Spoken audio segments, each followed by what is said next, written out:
Madame la bourgmestre, la ville de Tournai vient de faire appel à un service qui va ausculter les voiries durant les 6 prochains mois.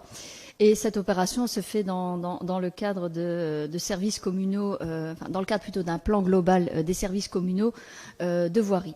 Alors, ce système de gestion des routes a pour objectif de déterminer de manière objective l'état de la voirie et prendre du coup des décisions en conséquence.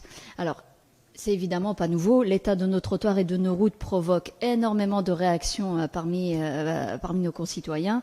Que ce soit à Moucron, à Dautigny, à Luynes ou à Erzo, je pense qu'il ne se passe pas une semaine sans que l'on soit interpellé par l'état d'une voirie. Donc plutôt que de venir ici avec une question précise, tiens, et l'état de telle voirie dans tel quartier, comment ça se fait qu'on n'a toujours pas réagi, je vous proposais de venir avec finalement voilà, quelque chose qui se fait à Tournai, mais c'est aussi l'occasion de pouvoir faire le point sur ce qui se fait à Moucron. Donc est-ce qu'un cadastre de l'état des routes est à l'ordre du jour, à l'instar de ce qui se fait à Tournai en ce moment? Alors, à la sortie de l'hiver, vous aviez annoncé une vaste opération aussi de réparation de voiries. Et donc, je voulais vous demander quel était le bilan. Quelles démarches et solutions mettez-vous en place pour la réparation et l'entretien des voiries? Ensuite, d'un point de vue citoyen, comment est-ce qu'un citoyen peut faire part d'une situation problématique? Comment être certain que la formation arrive au bon endroit et qu'elle soit traitée? Est-ce qu'il existe par exemple un registre où on a tous les signalements et on peut voir ensuite ce que c'est devenu? Est-ce que c'est consultable par nous? Ça, ce serait aussi une question que j'aurais pu ajouter. Combien de signalements avez-vous reçus cette année de voiries qui posent problème? Et combien de demandes de dédommagement pour des dégâts causés aux véhicules avez-vous reçu et qui sont liés au mauvais état de la voirie? Ce que j'entends, c'est que les gens sont souvent découragés parce qu'ils ont l'impression qu'ils ne vont pas avoir gain de cause, voire même on pourrait leur répondre: ah, vous savez, vous n'aurez droit à rien. Donc voilà, combien de demandes avez-vous à ce sujet-là? Et alors, où en est le cadastre des trottoirs? Vous en avez également souvent parlé ici. Est-ce qu'on a pu avancer là-dessus?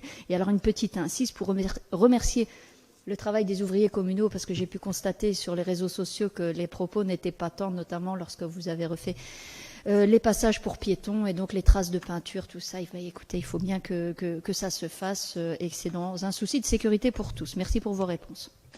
Donc nous avons également vu et lu la presse, et donc ce genre de démarche peut en effet servir à objectiver et à prioriser les décisions à prendre concernant les réfections de voirie, mais également servir à d'autres usages comme détecter et observer l'état de l'ensemble des éléments présents sur l'espace public, la signalisation verticale, horizontale, les places de stationnement, le mobilier urbain, potelets, poubelles, bancs, les espaces verts, ou encore pour donner des avis d'urbanisme ou pour détecter des infractions à différents permis d'urbanisme.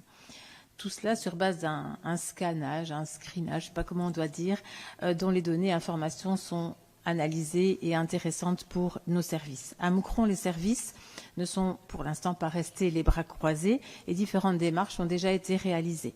Un de nos agents a sillonné les rues afin de relever l'état des panneaux indiquant les noms des rues, afin de pouvoir les remplacer parce que certains avaient disparu ou d'autres avaient été vandalisés.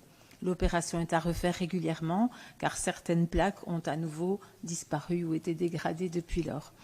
D'autre part, un cadastre des trottoirs a déjà été entamé avec pour le moment 83 rues parcourues à pied et plus de 3900 photos prises, donc à la fois des trottoirs mais aussi de l'état des égouts, de manière à pouvoir prendre les meilleures décisions. Comme nous y étions engagés, et Madame la bourgmestre le disait, dans notre déclaration de politique communale en début de législature, nous avons refait des kilomètres de trottoirs partout dans l'entité, Moucron, mais aussi Dautigny, Erzo et Luynes. Je suppose que tout le monde a pu le remarquer.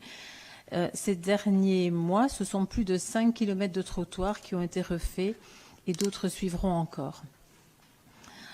Quand je parle de ces 5 kilomètres ici dernièrement faits, eh bien c'est sans compter les voiries en réfection complète, dont les trottoirs représentent encore quelques kilomètres supplémentaires. Je pense aux rues Marquis-d'Entière, Rostand-Anvers, mais aussi Roland-Van Overskelde et de l'Union, ou encore tout le quartier de la rue du Pont-Bleu, Georges de Smet, Trieux, la place Valère-Grimont-Pont de Dautigny, qui seront refaits tout prochainement aussi.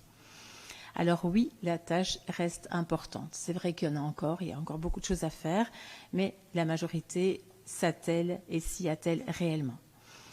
Pour les réparations et l'entretien des voiries non réalisables par nos propres services, encore en 2023 et pour la 4e année consécutive, un budget de 80 000 € est prévu et un marché spécifique est en cours. Donc c'est les trottoirs que vous voyez refaits par une firme extérieure à nos ouvriers qui font eux aussi des kilomètres de trottoirs, mais voilà, donc de manière à donner plus d'ampleur à notre action en réfection de trottoir. Pour ce qui est des demandes et des signalements des citoyens, les appels, les mails entrants sont nombreux, mais les services qui les reçoivent sont aussi nombreux. Donc pour l'instant, c'est souvent un service voirie, mais ça peut aussi être la division technique au Plavitou qui reçoit des signalements. Ils sont tous pris en compte, mais nous n'avons pas pour l'instant un agent qui prend le temps de les dénombrer ou de faire des statistiques sur la question. Le plus important pour nous, c'est de faire avancer les réparations et les chantiers. Si vous voulez vraiment des chiffres, nous pourrions faire des recherches. Mais personnellement, et au vu des nombreux chantiers, dossiers subsidiés en cours, voilà, on est vraiment le nez dans le guidon et je ne tiens pas à ajouter une mission dans le travail d'un des agents. Pour terminer, et afin de systématiser la démarche et de gagner du temps précieux, il faut dire qu'un tel audit, scannage de toutes les rues de l'entité est un travail long et minutieux, pour ne pas dire fastidieux. Les différents services de la ville sont déjà rentrés dans une démarche d'externalisation de ce cadastre en rencontrant plusieurs sociétés qui offrent un tel service, donc un peu comme celui qu'ils ont choisi à tourner. Des contacts ont déjà été pris avec le Centre de recherche routière, CRR, et un budget sera demandé pour 2024 afin de lancer un marché de services pour notre ville aussi. Et pour terminer, je transmettrai au service signalisation vos remerciements pour leur travail. Ça leur fera vraiment plaisir. Parce que quand les choses fonctionnent bien, il faut le dire aussi. Alors pour eux, sincèrement, merci. C'est important d'être positif aussi et de pouvoir le dire. Je me permets, ça me semblait tout à fait normal. Par contre, sur le reste, pour être honnête, j'ai trouvé ça un peu léger, les réponses. Parce que j'entends, on entre en contact, pas encore pour l'instant. Et donc, finalement, vous dites vous-même, par exemple, qu'il n'y a pas de centralisation des demandes. Et donc, je pense que ça, c'est vraiment problématique pour le citoyen. Se dire que j'ai un numéro, une adresse mail précise où je vais pouvoir envoyer et que l'information soit claire. Et après, je ne demande pas des statistiques et je n'ai pas besoin que vous me fassiez un PST numéro 2, on a assez avec un. Mais voilà, on n'a pas besoin de graphiques et autres, mais d'avoir un relevé et qu'à un moment donné, si sur la même voirie, on vous a appelé, je ne sais pas moi, 20 fois sur les 2 dernières années, c'est à chaque fois à des endroits différents, qu'on puisse avoir un peu une vue d'ensemble. C'est ça l'idée du registre et de la centralisation, de manière à ce que l'info arrive au bon endroit et qu'elle puisse être traitée correctement. Et alors, vous avez donné ce montant de 80 000 € quand on fait appel à des... Oui, 800 000. C'est moi qui ai mal entendu alors, parce que ça me semblait quand même fort léger pour refaire des trottoirs. Voilà, vous avez parlé d'un agent qui avait parcouru les rues et qui a relevé par exemple les panneaux qui n'étaient pas, qui étaient dégradés ou vandalisés, etc. Enfin, je veux dire, à mon sens, ça n'apporte rien au problème de l'état des voiries, qui est vraiment problématique. Vous n'avez touché aussi aucun mot sur les assurances qui peuvent intervenir dans ces cas-là. Je vous enverrai la question écrite pour avoir des réponses plus complètes, mais c'est un vrai problème. Pour ne pas revenir ici systématiquement avec ces problèmes de voirie, finalement ces questions qui reviendront à chaque fois, parce que c'est une fois, comme je vous ai dit, une fois à Luynes, une fois à Dautigny, une fois au Montaleux, une fois ailleurs, qu'on ait un moyen global d'intervenir, quelque chose d'automatique. Je sais qu'il y a des communes qui ont mis en place des systèmes où on peut signaler, il me semble via une application ou via le site, directement une dégradation de voirie par exemple. Ça peut être une piste pour avancer. Et au moins aussi le citoyen comprend un peu ce qui est fait. Pourquoi est-ce qu'on a refait telle rue et pourquoi est-ce que la mienne qui est déglinguée, personne n'est encore venu voir ce qui se passait. L'échevine va vous donner le complément d'information. Oui. Donc, je n'ai pas dit qu'il n'y avait pas de centralisation. En tout cas, je me suis peut-être mal exprimée. Les portes d'entrée sont différentes. Après, évidemment, ça se recoupe et c'est centralisé quelque part. Sinon, comment voulez-vous qu'on agisse? Donc, évidemment, on a une liste. Évidemment, une rue qui revient plusieurs fois, c'est noté plusieurs fois. Je n'ai pas pour autant aujourd'hui, là, entre vendredi midi et aujourd'hui, j'ai pas pu ressortir des chiffres, mais évidemment qu'on centralise des appels. Alors, par rapport aux panneaux, bon, soit si les noms des rues, c'est pas important pour vous, mais quand on fait un audit et quand on passe dans les rues, avec une tablette, avec les photos, on fait des photos de tout ce qui se passe dans la voirie, pas seulement juste les trottoirs.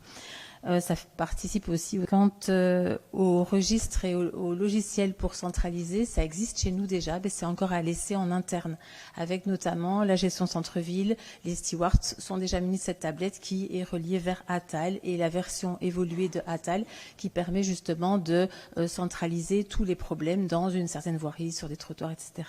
Mais pour l'instant, elle n'est pas encore ouverte à la population parce qu'elle est encore chez nous en train de faire ses preuves, ses maladies de jeunesse. Et voilà, donc tout est évidemment centralisé. Au niveau des assurances, eh bien oui, les gens peuvent faire une déclaration. Donc il y a un service assurance. Donc là aussi, voilà, si les gens se trompent, ils sont redirigés ou en tout cas on prend note pour eux et on transmet au service assurance. Donc n'ayez pas peur, on ne va pas non plus demander aux citoyens de donner 3 coups de fil chaque fois. On fait la démarche pour eux. Mais donc le service assurance, mais les assurances en contact. Et puis voilà. Alors dire à l'avance que ça n'aboutira pas, ça je trouve que c'est pas correct. Mais maintenant voilà. Après c'est les assurances qui doivent évaluer entre elles. Ça c'est pas mon job à moi en tout cas.